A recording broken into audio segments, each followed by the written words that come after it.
हाँ, गड्ढा भरने का काम चालू कर दिया गया है। 1,13,00,000 के लागत से इसको ये गड्ढा भरने का या मोटरेबल करने का जो ये किया गया था वो सैंक्शन होकर के आ गया और काम भी चालू कर दिया है। कोई ऐसा सेशन नहीं है जिसमें मैं टेरागाछ रोड के बारे में सवाल नहीं किया हो। हर सेशन में सवाल उठाए, हर सेशन में सवाल उठाए। इससे पहले तो कभी टेरागाछ का कोई नाम लेने वाला नहीं था विधानसभा में। कभी कोई बता दे एक भी क्लिप अगर कोई किसी का अगर हो तो। हमने तो हर सेशन में खास करके टेरागाछ के सभी मुद्दों के साथ साथ बहादुरगंज टेरागाछ सड़क के भी मामले को हर सेशन में उठाया गया। तो पुनर्निरीक्षण इससे पहले फरवरी में हुआ था आपका, उसमें भी मृतकों का नाम काटा गया था। तो भी इतना मृतक और ये 9,000 आदमी मर गया इस 6 महीने में, हमको तो नहीं समझ में आ रहा है, पहली बात। दूसरी बात, कई जगह से रिपोर्ट आया कि जो मृतक है उनका नाम मौजूद है, उनका नाम आज भी मौजूद है। तो कैसे किस तरह के लोगों का, क्योंकि हर जगह के 2-3 हज़ार के सामान के लिए उसको पीट करके आप खत्म कर दीजिएगा तो एक तरह का ये लिंचिंग है। इस तरह का नहीं होना चाहिए। हम लोग अगर बोलते हैं तो कुछ नहीं, अगर हम कोई मुसलमान बोले तो उसके खिलाफ आप तुरंत एक्शन लेते हैं। इस तरह का तो दोगली नीति नहीं होनी चाहिए। सबको शरीयत का बराबर का हक है, बराबर का अधिकार है सबको। इसलिए इस तरह का अगर बयानात होगा तो इसके खिलाफ कानून सख्त से सख्त एक्शन लेना चाहिए। हम लोग तो कहेंगे कि गोपाल अग्रवाल पर भी एक्शन होना चाहिए। अस्सलाम वालेकुम, आदाब, नमस्कार। मेरा नाम फिरदौस गनी है। आप केडीवी लाइव देख रहे हैं। मैं अभी इस वक्त मौजूद हूँ बहादुरगंज में। बहादुरगंज विधायक अंजार नईमी साहब के निज आवास पर मेरे साथ मौजूद हैं बहादुरगंज विधायक अंजार नईमी साहब। इनसे हम विभिन्न मुद्दों पर बात करने वाले हैं, चाहे घुसपैठिए वाले मुद्दा हो या फिर बहादुरगंज टेरागाछ रोड हो या फिर SIR प्रक्रिया में जो लिस्ट सामने आई है उस पर, और बाकी कुछ मुद्दे हैं जिस पर हम बात करना चाहेंगे। तो आप हमारे साथ बने रहें अंत तक। तो सर, सबसे पहले स्वागत है आपका। चलिए, आपके तमाम व्यूअर्स का भी स्वागत है। सबसे पहला सवाल आपसे यही रहेगा सर कि बहादुरगंज टेरागाछ रोड, जो कि लोग उसको बरसों से इंतज़ार कर रहे हैं बनने के लिए, और कुछ आंदोलन पर लोग उतर आए हैं उस पर, मतलब कि पदयात्रा रैली निकालने पर मजबूर हो गए हैं। तो आपकी तरफ से क्या प्रयास रहा इस मामले पर? अब तक कोई भी कार्रवाई नहीं हुई सर, इसके बारे में थोड़ा बताइए। ये बात तो सही है कि रोड की स्थिति काफ़ी जर्जर है। इस बात मैं खुद देख रहा हूँ, मैं जा रहा हूँ आ रहा हूँ तो रोड चलने लायक नहीं है। ये बात सही है अपने आप में, क्योंकि आप कुछ टेक्निकल इस पे फंस गया। कोई ऐसा सेशन नहीं है जिसमें मैं टेरागाछ रोड के बारे में सवाल नहीं किया होगा। हर सेशन में सवाल उठाए, हर सेशन में सवाल उठाए। इससे पहले तो कभी टेरागाछ का कोई नाम लेने वाला नहीं था विधानसभा में। कभी कोई बता दे एक भी क्लिप अगर कोई किसी का अगर हो तो। हमने तो हर सेशन में खास करके टेरागाछ के सभी मुद्दों के साथ साथ बहादुरगंज टेरागाछ सड़क के भी मामले को हर सेशन में उठाया गया। लेकिन फिर भी इसमें कोई कार्रवाई सेशन में देखिए हो गया है, रोड टेंडर हो गया, सारा प्रक्रिया हो चुका है, चूंकि कोर्ट में मामला है और ये 7 तारीख को डेट भी है। 7 तारीख को, और 1 नंबर में चूंकि हमारी बात भी हुई है 1 तारीख, और उम्मीद है इंशाल्लाह। मैं लोगों से यही कहूँगा कि दुआ करें कि 7 तारीख को जज साहब जजमेंट दे दें उस दिन, और इसको मजीद डेट ना दे करके जजमेंट दे दें। लोग दुआ करें और उम्मीद है कि मामला फंसा है कोर्ट में, मामला कोर्ट में, चूंकि इधर से सारा कुछ हो गया था, कोर्ट में चले गया। चूंकि 2 संवेदक का जो मामला, चूंकि हम पहले दिन भी बोले थे कि ये भ्रष्टाचार का शिकार हो गया। भाजपा के जो मंत्री हैं और जो संवेदक है, संवेदक के बीच में जो मामला था वो फिट नहीं बैठने के कारण उसको रिटेंडर करा दिया। तो ये सारा फुलफिल कर रहा था संवेदक। तो भी ये तो जाहिर सी बात है कि किसी को सारा कुछ होने के बाद नहीं दीजिएगा तो वो तो कानून का सहारा लेगा। तो वो कोर्ट चले गया, जिसके कारण दूसरे बार भी टेंडर हो गया। टेंडर होने के बाद दूसरे संवेदक का चिन्हित भी हो गया। जब एग्रीमेंट होना था उससे 1 दिन पहले स्टे हो गया कोर्ट से। तो खैर चलिए, मामला कोर्ट में है। ये इंशाल्लाह 7 तारीख को डेट भी है, आज 5 तारीख है, 4 तारीख है, और इंशाल्लाह हम समझते हैं कि 7 तारीख को इसका किसी ना किसी संवेदक को फाइनल कर देगा। तो आपका कहने का मतलब है कि प्रयास किया गया लेकिन मामला कोर्ट में फंसा हुआ है, जिस वजह से रोड नहीं बन रहा है। जी, कोर्ट में फंसा हुआ, ये हो जाएगा। फिर जहाँ तक फिर हम लोगों ने ये जो गड्ढे हो गए थे, चलने लायक नहीं है रोड, हम लोग खुद देख रहे हैं। जो डेली जाना, हम लोग तो 2-3 दिन में जाते ही हैं। लोग जो डेली आना जाना करते हैं उसको किस पीड़ा से गुजरना पड़ता है, ये बात को हम भली बात ही समझ रहे हैं। तो इसी के लिए हम लोग ये किए थे कि भाई गड्ढों को भर दिया जाए, कम से कम मोटरेबल कर दिया जाए। वहाँ के लोगों का भी डिमांड था कि विधायक जी कम से कम इसको जाने आने लायक कर दीजिए, हम लोग को कोई शिकायत नहीं रहेगा। तो उसके लिए भी हम लोग लगे हुए हैं। चूँकि सरकार का कहना था, या सचिव का, जो सरकार के सचिव का कहना है कि भाई टेंडर हो चुका है, उसमें हम और मजीद पैसा क्यों लगाएं।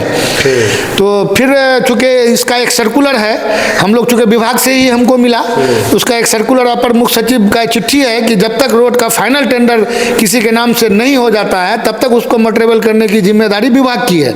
तो वो चिट्ठी लगा करके हमने सचिव महोदय को दिया है, संदीप पद कुलकर्णी जी हैं इसके सचिव, उनको दिया, तो संज्ञान में हो गया है और आज से काम भी शुरू हो गया है। काम शुरू हो गया उसमें? हाँ, वो गड्ढों को भरने का काम शुरू हो गया है और ये तो भर दिया ही, 2-3 दिन में इंशाल्लाह ये भर जाएगा। आज चूंकि ठेकेदार गया था उधर से ही वो आया, बात हुई थी पदाधिकारियों से, तो बोला कि वो मटेरियल भी जमा कर रहा है और इसको गड्ढों को भर करके पैचिंग कर देगा। जो बड़े बड़े जो गड्ढे हैं वो भर दिया, ये भर दिया जाएगा, छोटे गड्ढों को मोटरेबल कर देगा रोड को। लेकिन इंशाल्लाह 7 तारीख को होने के बाद, इस महीने के लास्ट तक काम भी, अगर 7 तारीख को अगर अल्लाह की ये है तो इंशाल्लाह 7 तारीख को अगर हो जाता है तो ये होने जजमेंट होने के बाद इसी महीने के लास्ट से इंशाल्लाह काम भी शुरू हो जाएगा। तो मेन इंतजार है जजमेंट का, कि जजमेंट अगर शुरू हो जाएगा, दे दिया जाएगा तो फिर काम उसमें स्टार्ट हो जाएगा। लेकिन फिर भी अगर माना चले जजमेंट नहीं दिया जाता है तो कम से कम गड्ढा, हाँ, गड्ढा भरने का काम चालू कर दिया गया है। 1 करोड़ 13 लाख के लागत से इसको ये गड्ढा भरने का या मोटरेबल करने का जो ये किया गया था वो सैंक्शन होकर के आ गया और काम भी चालू कर दिया है। फिर भी इसके खिलाफ कुछ लोग विरोध प्रदर्शन कर रहे हैं सर। वो 6 तारीख को यात्रा, देखिए, विरोध करना लोगों का जमहूरी इख्तियार है, उसका अधिकार में है भाई, लोग विरोध तो कर, लोगों को जाने आने में दिक्कत है तो विरोध कर। हम भी इसके खिलाफ में है, सरकार के खिलाफ तो हम भी हैं, बहुत पहले कर देना चाहिए था, हम भी उनके साथ रहेंगे, इसमें कोई दिक्कत नहीं है, क्योंकि ये मामला सरकार का है। हम लोग तो इसको मजबूती से सदन से लेकर के सड़क तक हर तरह से हम लोग किए, कर भी दिए, लेकिन अब कोर्ट में मामला फंस गया है। मामला लोगों को तो तकलीफ है, उसकी पीड़ा को हम भी समझ रहे हैं, ये बात सही है कि उनको जो तकलीफ है उस तकलीफ से हम भी गुजर रहे हैं। लेकिन अगर इस तरह का अगर होगा तो हम भी उनके साथ हैं। ये सरकार के खिलाफ मामला है। सरकार को चाहिए था कि जैसे हमने बहुत दिन से ये मांग रखा कि जब तक इसको मोटरेबल कर दिया जाए, क्योंकि सुन नहीं रहा था कि भाई हम टेंडर कर दिए हैं, पैसा दे दिए हैं, तो फिर हम मजीद उसमें पैसा क्यों लगाए। तो फिर उसका चिट्ठी हमको कहीं से मिलने के बाद फिर हम चिट्ठी लगा करके दिए तो वो सैंक्शन हो गया है और काम भी इंशाल्लाह आज से गड्ढे को भरने का काम, तो इंशाल्लाह कुछ लोगों को राहत मिलेगी इससे।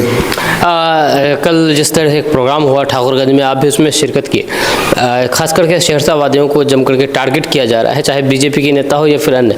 गोपाल अग्रवाल का जिस तरह से बयान आया और उसके खिलाफ विरोध प्रदर्शन हुआ, इसके बारे में आपका क्या नजरिया है? देखिए, ये तो गोपाल अग्रवाल जी का जो भी बयान था, जो इंटरव्यू हमने देखा, सही माने में बहुत एक कम्युनिटी को टारगेट करके कि उसकी आबादी कैसे बढ़ रही है, कैसे कैसे लोग आ रहे हैं, तो ये बहुत ही गलत था, ये बहुत ही निंदनीय है। उसका हम लोग सख्त लफ्जों में मुजम्मत करते हैं, ये बहुत ही गलत था और इनको इस तरह के का इंटरव्यू या इस तरह का बयानात नहीं देना चाहिए। वो भी खुद, जबकि वो ये क्या कहते हैं, मारवाड़ से भाग करके यहाँ आकर के बसे और आज सब कोई बड़े बड़े उद्योगपति बन गए हैं। तो लोकेलिटी जो है आज सब गरीबी में जी रहा है, लेकिन ये जितने बाहर से लोग आए हैं सब अपना उद्योग, बड़े बड़े उद्योग लगा करके उनके यहाँ लोग मेहनत मजदूरी करते हैं। तो भाई अपने आप को भी देखना चाहिए कि मेरा ओरिजिन क्या है, हम कहाँ से आए हैं, तो उनको अपना देखना चाहिए था। इस तरह की बात आज वो उनको टारगेट कर रहे हैं, कल किसी और को टारगेट करेंगे।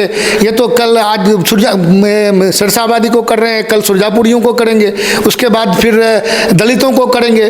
तो इन लोगों का देखिए होता यह है कि ये फेकू गैंग में शामिल होने के लिए या फेकू गैंग का जो एक तजर्बा रहा है, तो देखा यह जा रहा है कि वो लोग हमेशा ऐसे लोगों को प्रमोट कर रहे हैं जो मुसलमानों के खिलाफ, खास करके कम्युनिटी के खिलाफ टारगेट करते हैं, तो ऐसे लोगों को थोड़ा प्रमोशन मिलता है। तो इनको पार्टी में जाना है, शायद भाजपा में जाना चाह रहे हैं, तो इसलिए वो चाह रहे हैं कि वहाँ से टिकट मिले। तो इस तरह का अनर्गल बयान दे करके लोगों के खिलाफ अपना पार्टी में, तो आपका कहना है निजी हित के लिए इस तरह से बयान? हाँ, तो हम तो जान रहे हैं कि वो निजी हित के लिए कर ही रहे हैं, भाजपा में जाना चाहते हैं, इसलिए इस तरह का बयान। एक वर्ग को नाराज करके कैसे फिर वही बड़ा ताज्जुब की बात है कि यहीं के सुरजापुरी, शेरशाहवादी, शायद हिंदू मुस्लिम भाई सभी लोगों ने मिल करके उनको यहाँ का जनप्रतिनिधि बनाया, विधायक बनाया। उनके मुंह से इस तरह का बयान शोभा नहीं देता है। कल भी मैंने कहा अपने भाषण में कि इस तरह नहीं करना चाहिए उनको। लोग घुसपैठिया लफ्ज़ का इस्तेमाल करते हैं, हमेशा भाजपा के लोग टारगेट करते हैं, भाजपा के लोग यहाँ के लोगों को, सीमांचल के लोगों को टारगेट करते हैं कि यह घुसपैठिया है। अभी जो आपका SIR का जो हुआ, SIR जो हुआ, इसमें कहीं कोई एक भी घुसपैठिया निकला? कहीं नहीं आया। क्यों नहीं आया? चुनाव आयोग ने भी कंफर्म किया कि कोई घुसपैठिया नहीं है। तो भाई इस तरह का अनर्गल बयान क्यों देते हैं? ऐसे लोगों के खिलाफ कानूनी कार्रवाई होनी चाहिए, चाहे वो कोई भी नेता देता। इससे पहले आपका क्या नाम उसका, सम्राट चौधरी ने भी बयान दिया था। तो ऐसे लोगों के खिलाफ कानूनी कार्रवाई होनी चाहिए। अगर आप अगर बोलते हैं तो कुछ नहीं, अगर हम कोई मुसलमान बोले तो उसके खिलाफ आप तुरंत एक्शन लेते हैं। इस तरह का तो दोगली नीति नहीं होनी चाहिए। सबको शरीयत का बराबर का हक है, बराबर का अधिकार है सबको, इसलिए इस तरह का अगर बयानात होगा तो इसके खिलाफ कानून सख्त से सख्त एक्शन लेना चाहिए। हम लोग तो कहेंगे कि गोपाल अग्रवाल पर भी एक्शन होना चाहिए। अच्छा, आपको क्या लगता है कि शेरशाहबादी को नाराज करके जिस तरह से सुरजापुरी के हित में वो बात कर रहे हैं, तो आपको नहीं लगता है कि वो शेरशाहबादी को नाराज करके सुरजापुरी का वोट बटोरना चाहते हैं? नहीं, वो एक तरह से वो आज वो शेरशाहबादी के खिलाफ बोल रहे हैं, कल देखिएगा सुरजापुरियों के खिलाफ बोलेंगे, उसके बाद देखिएगा कुछ दिन के बाद दलितों के खिलाफ बोलेंगे वो। तो इस तरह का लोगों का एक मतलब ये भाजपा में ऐसे लोगों को थोड़ा प्रमोट करता है लोग, तो उनको भाजपा में जाना है, सोच रहे हैं कि टिकट हमको मिले, तो इसलिए इस तरह का वो बात करके अपना प्रमोशन करा रहे हैं। SIR प्रक्रिया जो चली, उसका लिस्ट आया, पहला लिस्ट, उसमें 1,46,000 लोगों का नाम काटा गया है पूरे किशनगंज जिला में। आपके बहादुरगंज में भी मतलब कि कितना 30,000 ने कितना लोगों का नाम, 36,000 लोगों का नाम काटा गया है। तो क्या लगता है कि जो नाम काटे गए हैं ये सभी सही है, जो नाम काटे गए, या फिर कोई जेन्युइन वोटर है जिसका नाम काटा गया है? नहीं, देखिए उसमें हम लोगों को तो नहीं लग रहा कि 100% सही है, क्योंकि अगर वो बोल रहे हैं कि मृतक का, क्योंकि फरवरी में भी मृतकों का नाम काटा गया था, जो निरीक्षण हुआ था फरवरी में, हाँ 25 में। ये तो गहन पुनर्निरीक्षण है, तो पुनर्निरीक्षण इससे पहले फरवरी में हुआ था आपका, उसमें भी मृतकों का नाम काटा गया था। तो भी इतना मृतक और ये 9,000 आदमी मर गया इस 6 महीने में, हमको तो नहीं समझ में आ रहा है, पहली बात। दूसरी बात, कई जगह से रिपोर्ट आया कि जो मृतक है उनका नाम मौजूद है, उनका नाम आज भी मौजूद है। तो कैसे, किस तरह के लोगों का, क्योंकि हर जगह के अभी जो लिस्ट जारी किया गया है इसमें भी जो मृतक, उनका भी मृतकों का नाम है।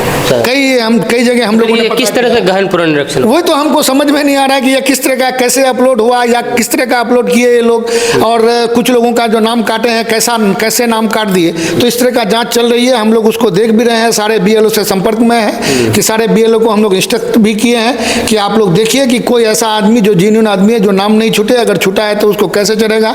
और अभी जो सबसे बड़ा समस्या ये है कि सबसे पेपर मांगा जा रहा है, पेपर मांगा जा रहा है, पेपर का ये नहीं हो पा रहा है, क्या कहते हैं वो आपका, चूंकि वोटर लिस्ट आपका मतलब 2003 में ये है, तो आपकी माँ का भी मांगा जा रहा है, तो उसके लिए क्या करेगा? माँ का भी नाम तो नहीं है 2003 में, उसका बाप का नाम रहा होगा, उसके नाना का नाम।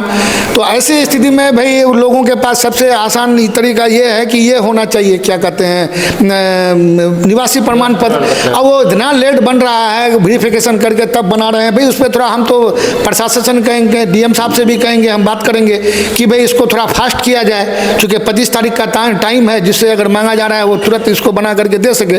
मान लिया अगर हमारा है, मेरा बेटा का नहीं है, वहाँ अगर निवासी लगेगा, तो हम अगर विदेशी होंगे तब ना मेरा बेटा विदेशी होगा, या हमारा नहीं होगा। मेरा है तो मेरा बेटा कैसे विदेशी हो जाएगा? तो उसके लिए तो भी निवासी लगेगा। लेकिन फिर भी बीजेपी के लोग कह रहे हैं कि यहाँ पर घुसपैठी है जो इतना निवास प्रमाण पत्र बना रहे हैं। अरे भाई, यहाँ तो दूसरा तो कोई कागज है नहीं, यहाँ ये सैलाब ज़्यादा इलाका है, लोगों को खाने भूखमरी से जो लोगों को उबर नहीं पा रहा है, तो ये कहाँ से लेके आएगा कि भाई ये आपका कागज को सहेज करके रखेगा? तो एकमात्र उपाय है आपका, अगर जैसे आधार कार्ड बनाया लोगों का, आधार कार्ड बनाने के लिए क्या क्या कागज लगता है सारा कुछ मालूम है आप लोगों को। उसके बाद आधार कार्ड को दूर रखा गया। हम लोग सोच रहे थे कि शायद आधार कार्ड और राशन कार्ड को कोर्ट की तरफ से किया जाएगा, लेकिन अब तक कुछ नहीं हुआ उस पर। अगर कोर्ट की तरफ से भी होता तो लोगों को सुविधा होती। ऐसे लोगों का मतलब 3 के बाद हमारे ही बाल बच्चों का नाम होगा ना, तो वो हम अगर भी यहाँ का नागरिक है तो मेरा बेटा कैसे नहीं नागरिक होगा? बिल्कुल। तो ये तो भाई सरासर गलत है। और कोर्ट ने भी कहा कि इसको कोई अधिकार नहीं है चुनाव आयोग को कि वो किसी की नागरिकता को सिद्ध करे या नागरिकता को जांच करे। उसके लिए भी गृह मंत्रालय करेगा उस काम को। आप एक लास्ट सवाल, आपके बहादुरगंज में एक मॉब लिंचिंग की घटना हुई, ठाकुरगंज का मामला था, लेकिन मॉब लिंचिंग की घटना बहादुरगंज में हुई। यहाँ पर चोरी के आरोप में एक व्यक्ति को पीट करके मार दिया गया। क्या कहना चाहेंगे इस पर? देखिए, घटना स्थल पर हम लोग भी गए थे। बात तो सही है कि घटना निंदनीय है, क्योंकि अक्सर कहीं पर होता है कोई चोरी चकारी वाला मामला तो लोग पकड़ के पीटना शुरू कर देते हैं। हम लोगों को आग्रह ये करेंगे कि उसको कानून के हवाले करना चाहिए। ठीक है, अगर गलती किया, रंगे हाथ पकड़ा था तो उनको कानून के हवाले मारपीट नहीं करना चाहिए था। तो कानून को अपने ढंग से उसको देख रहा है, चूँकि हर जगह का, चूँकि ये एक नेचुरल बात है कि कहीं कोई अगर चोरी चकारी करते पकड़ता है तो लोग उस पर टूट पड़ते हैं, मारपीट कर देते हैं। जिसको जैसे आता है सब अपना हाथ साफ करना करना चाहते हैं, तो ये लोगों को हम आग्रह करेंगे कि इस तरह की घटना नहीं होनी चाहिए। ये बहुत ही निंदनीय है, इस तरह का नहीं करना चाहिए था। बड़ा एक गरीब आदमी मारा गया, इसके लिए हम लोग को काफ़ी दुख है और इस घटना की हम लोग निंदा करते हैं। ठीक है, एक मामूली 2-3 हज़ार के सामान के लिए आप उसकी जान ले लिए, तो ये बहुत ही निंदनीय घटना है। इस तरह की घटना का हम लोग निंदा करते हैं। ऐसी घटना इसकी पुनरावृत्ति नहीं होनी चाहिए। हम लोगों को आग्रह करेंगे कि कुछ लोगों का नेचर से मजबूर होता है कि आप कहीं देखा कुछ हाथ नंबर होता है, कर लिया, कुछ चोरी कुछ उठा लिया, कहीं कुछ कर लिया, तो ऐसे लोगों के 2-3 हज़ार के सामान के लिए उसको पीट करके आप ख़त्म कर दीजिएगा, तो एक तरह का ये लिंचिंग है। इस तरह का नहीं होना चाहिए। हम लोग इसका निंदा करते हैं। ये बहुत ही गलत हुआ, ये बहुत जघन्य अपराध है। ऐसे लोगों पर कार्रवाई होनी चाहिए। बहुत बहुत शुक्रिया सर बात करने के लिए। इस वीडियो को यहाँ पर एंड कर देते हैं। मेरा नाम फिरदौस गनी है, आप KDV लाइव देख रहे हैं। मिलते हैं नेक्स्ट वीडियो के साथ, तब तक के लिए जय हिंद, जय भारत।